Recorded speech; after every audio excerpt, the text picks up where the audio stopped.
And you may not be familiar with his name, but Billy Bridges wants to be your next county executive in Prince George's. The Air Force veteran and public school employee says he has the right stuff to lead.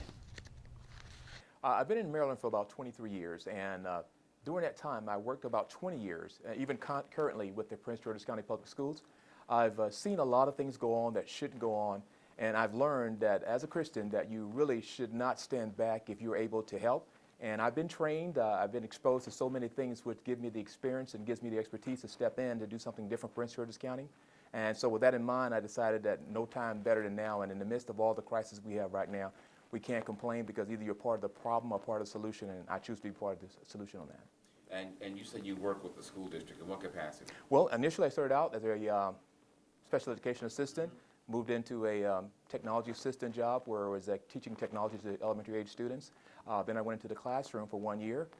Currently I'm in information technology, and I'm enjoying that, still reaching out to the students and staff. So with the school district, there's a lot going on with the schools. You look at the papers, you see something all the time. There have been several controversies. There are some controversies on how the school board is put together. What would you target first with the schools here in Prince George's County? First and foremost, one of my big plans, I know some are in disagreement with it, but I do believe in bringing prayer back to public school. That's one of our initials.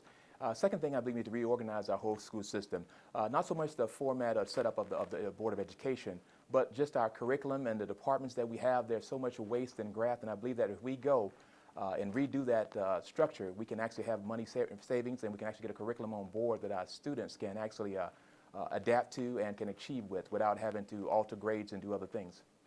But in terms of the school board, a lot of the candidates, all the candidates have said that they would go back to a system where you had the fully elected school board. And we had that at one point, yes. And it's a hybrid now. Do you have any feelings about that either way? Yes, I do favor the elected board. In fact, in 2013, I believe, when there was a move to take over the school board, I wrote the state legislators, and I wrote the county level administrators as well to let them know I thought it was a really bad idea because there was no plan to improve the school system. It was simply to me, a political move to make it seem as if we were doing something. So I think by going back to an elected board and having the policies in place and the right people in place rather than just shuffling people around, I think we're going to do a better job.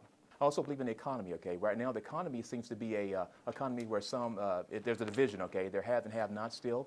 So I believe we have to do things in the economy, okay, to make sure we bring a 21st century economy, not just the $15 an hour, which I favor that as well. I think we have to do things to bring high-end jobs here, okay? Make this like almost a Silicon Valley of the East, if you will. So we can do some things in this Prince George's County to do that. And I also believe in, with a background in law enforcement, I also believe that we need to do things to make our communities a little bit safer. In addition to adding police officers to the force, because right now, based on estimates that I've seen, we are wholly undermanned in that area.